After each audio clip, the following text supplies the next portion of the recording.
मुरंबा या मालिकेच्या आजच्या महाएपिसोडच्या भागात आपण पाहणार आहोत. आरती खूप सिरियस असते. तिच्याजवळ घरातील सगळेजण असतात. तर आरती अभिला म्हणत असते, अर्थां. तर अभि म्हणतो, अर्थां ठीक आहे आणि मी तुला सुद्धा काहीही होऊ देणार नाही. तर आरती रमा रमा असं म्हणत असते. तिला रमाला काहीतरी सांगायचं असतं.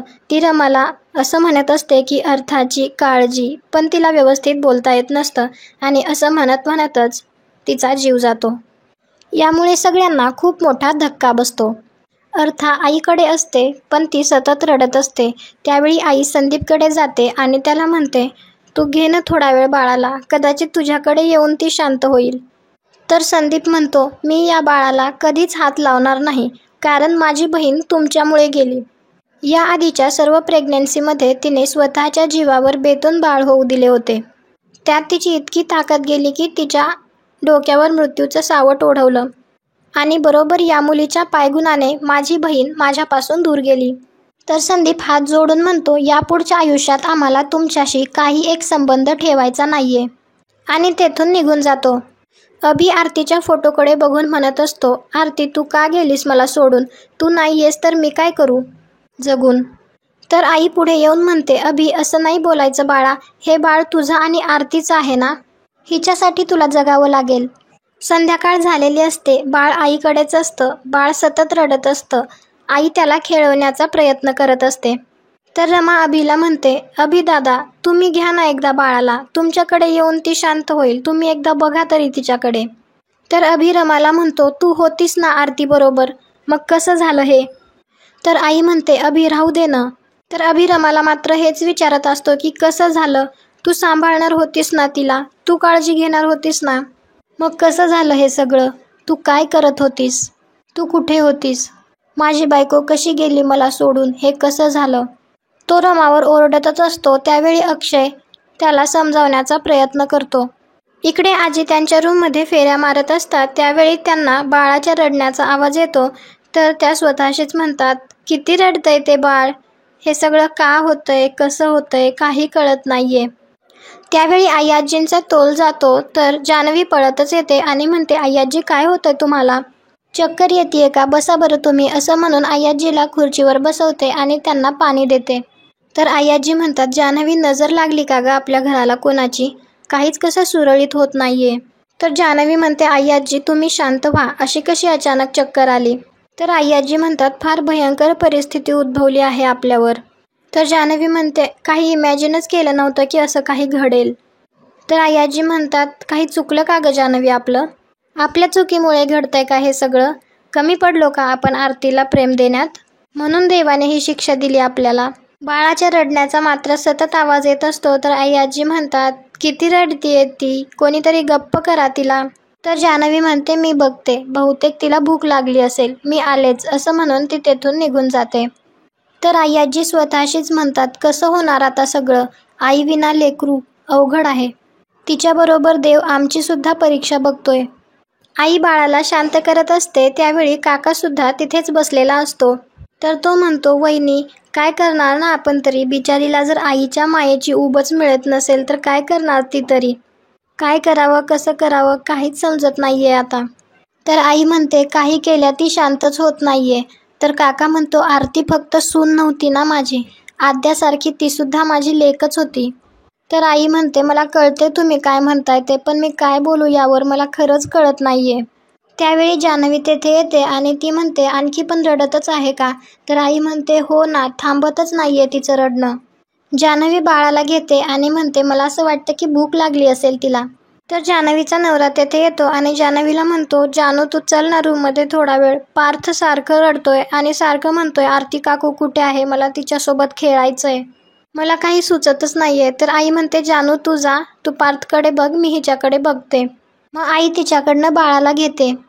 इकडे रमाची आई आणि काकू त्यांच्या घरी रडत असतात. तर काकू म्हणतात, किती वाईट झालं ना त्यांच्यासोबत, आता त्या लहान लेकराचं कसं होईल? तर रमाची आई म्हणते, त्या बिचाऱ्या बाळाचा काय दोष ग, एवढ्या लहान वयात आई गेली. आईची छत्रछाया जाणं म्हणजे काय असतं ना हे मला माहितीये. ती गेल्यानंतर रमाला मी सांभाळलंय, खूप कठीण असतं ते. तर काकू म्हणते, देव पण किती निष्ठुर आहे. आता कुठे तिच्या आयुष्यात आनंद येत होता आणि हे असं झालं. तर रमाची आई म्हणते शेवटी नियतीपुढे आपण काहीही करू शकत नाही. एका क्षणात आनंद देते तर दुसऱ्या क्षणात तोच आनंद आघात करून हिरावून घेते. शेवटी सगळं आयुष्य बदलून जातं.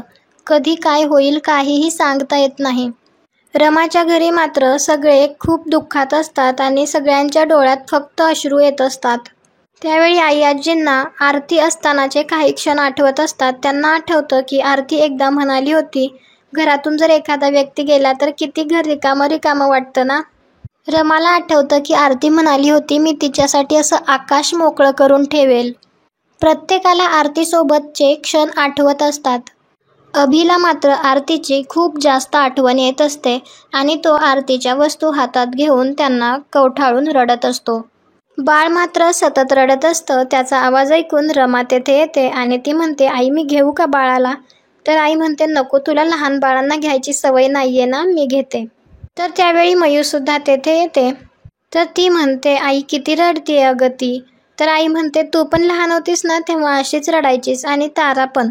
का अशी वागतीयेस तू मयू? तर मयू म्हणते, मी काय वागले आई? तू मलाच का बोलतीयेस? आणि आई हे सगळं कशामुळे झालं तुला माहितीये? ही रमा होती ना आरतीसोबत, तरी कसं काय घडलं हे सगळं? लक्ष कुठे होतं हिचं? तर आई म्हणते, मयू काय बोलतीयेस तू? खरं तर एक आई म्हणून, आत्या म्हणून तू बाळाला जवळ घ्यायला हवंस. तू शांत करायला हवं तिला. तर मयू म्हणते, आई प्लीज, ऑलरेडी मी एका मुलीला सांभाळतीये, त्यात हिलाही सांभाळायचं. सॉरी, मला नाही जमणार. असं म्हणून ती तेथून निघून जाते.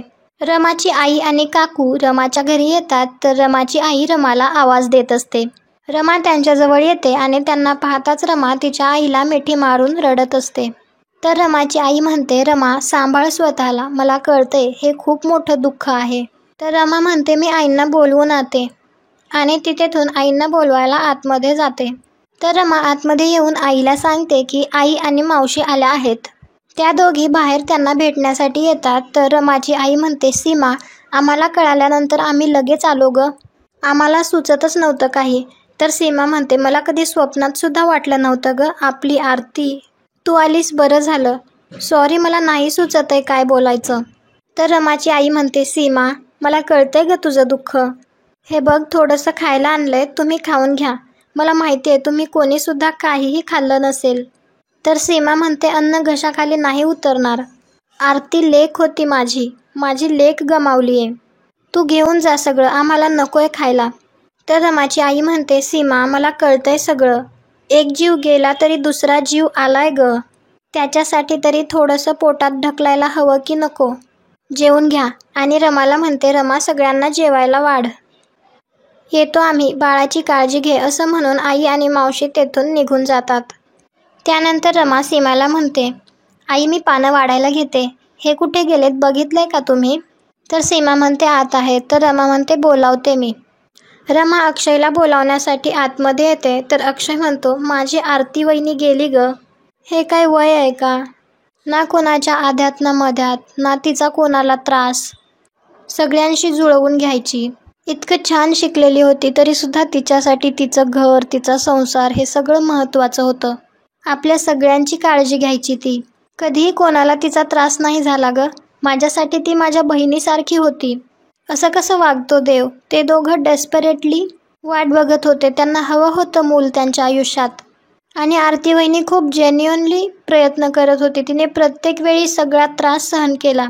आणि आता फायनली त्यांच्या आयुष्यात अर्थाच्या रूपाने आनंद आलेला आहे. तर तो आनंद उपभोगायला तीच नाही. त्याचवेळी जान्हवीचा नवरा तेथे येतो आणि तो म्हणतो, अक्षय, अभि, चल ना लवकर. इकडे ते सगळे अभिकडे येतात. अभिचे बाबा त्याला म्हणत असतात, तू घे ना एकदा बाळाला. तर अभि म्हणतो, मला नाही जमणार. तर सीमा म्हणते, तू घे ना, तिला तिच्या आईचा स्पर्श तर कधी नाही होणार, पण बाबांचा तर मिळू शकेल ना. घे ना तिला, खूप रडतीये ती. तर अक्षयसुद्धा त्याला समजावतो. तर अभि बाळाकडे येतो आणि बाळाकडे बघतच म्हणतो, अर्था, हे नाव आरतीला खूप आवडलं होतं. केवढी स्वप्न बघितली होती तिने तुझ्यासोबत. खूप काही करणार होती ती तुझ्याबरोबर. असं का होतं माझ्याबरोबर नेहमी? असं म्हणतच तो मोठ्या मोठ्याने रडत असतो. आयुष्यात चांगलं होत असताना काहीतरी वाईट का घडतं? का गेलात तुम्ही माझ्याशिवाय बाहेर? का गेली आरती तुला वाचवायला? का आलीस तू आमच्या आयुष्यात? तू नसतीस तर आज इथे आरती असती. आरतीने तुझ्यासाठी तिचा जीव खूप वेळा पणाला लावला होता आणि आज तिने तुझ्यासाठी तिचा जीव गमावला. मी नाही विसरू शकत आणि म्हणूनच मी तुझा बाबा नाही होऊ शकत. हे ऐकून तर सगळ्यांना धक्काच बसतो. घरातील सगळेजण त्याला समजावण्याचा प्रयत्न करत असतात, परंतु अभि कोणाचंच काही ऐकत नसतो. तर अभि म्हणतो, मी नाही बघू शकत तिच्याकडे.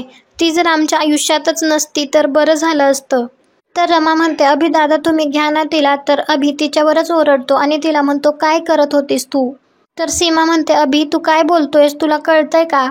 तर अभि म्हणतो, मी नाही बघू शकत या मुलीकडे. सांगितलं ना, माझा या मुलीशी काहीही संबंध नाही. आणि असं म्हणून जायला लागतो. आणि जाताना अभि त्यांच्या हात जोडून त्यांना म्हणतो आणि तो जोडायला पण जाऊ नका आणि तेथून निघून जातो. अभि त्याच्या रूममध्ये येऊन वस्तूंची फोडाफोड करत असतो. त्यावेळी त्याचे बाबा तेथे येऊन त्याला समजावण्याचा प्रयत्न करतात. ते त्याला म्हणतात, काय वेडेपणा चालवलायस तू अभि? सगळं संपलेलं नाहीये. मला सांग, खाली जे बाळ आहे ते कोणाचं आहे? तुझं आणि आरतीचंच आहे ना, ज्याच्यासाठी एवढी धडपड केलीत तुम्ही. आता आठव, ज्या वेळेला तुला कळलं आरती गरोदर आहे, तू किती खुश होतास? जेव्हा पहिल्यांदा अर्थाला बघितलंस किती आनंदी होतास? मुलगी झालीये रे तुला. एका मुलीचं आणि बापाचं काय नातं असतं ते मला विचार. आई वडील होण्यासारखं दुसरं सुख नाहीये रे या जगात. असं नको वेडेपणा करूस. चल खाली घे तिला. तर अभि म्हणतो, ठीक आहे, मी तिला स्वीकारायला तयार आहे, पण एका अटीवर. आरतीला परत आणा. मला आरती परत हवी आहे असं म्हणतच तो रडत असतो. बाळ मात्र काही केल्यास शांत बसत नसतं. तर रमा म्हणते, मी घेऊन बघू का एकदा? तर सीमा म्हणते, नाही नको, ते होईल शांत. त्यावेळी जान्हवी तेथे येते आणि ती बाळाला घेऊन शांत करण्याचा प्रयत्न करत असते. त्यावेळी ती म्हणते, आईशिवाय कसं शांत होणार आहे बाळ? रमा बाळाला घेते तर बाळ रमाकडे येताच रडणं थांबवतं. तर सीमा म्हणते, रमे तुझ्या कुशीत शांत झालं ग ते? त्यावेळी रमा आरतीच्या फोटोकडे पाहत खाली बसते. तर तिला सगळे आरती आणि त्या बाळासोबत घालवलेले क्षण आठवत असतात. तर सीमा म्हणते, बघितलंच जानू, कधीपासनं हिला शांत करण्याचा प्रयत्न करत होते, होतच नव्हती. रमाच्या कुशीत गेली आणि एका क्षणात शांत झाली ग. तर जानू म्हणते, हो खरंय ना. तर अक्षय म्हणतो, तरीसुद्धा जन्मदात्री आईची उणीव. तर रमा लगेच म्हणते, मी भरून काढेन. तिला आईच्या मायेची कूस हवी आहे ना. तिला ती ऊब, तो स्पर्श माझ्या कुशीत जाणवला. शांत झाली ती. तिलाच जर मला आई पण द्यायचं असेल तर? हो ना अर्था?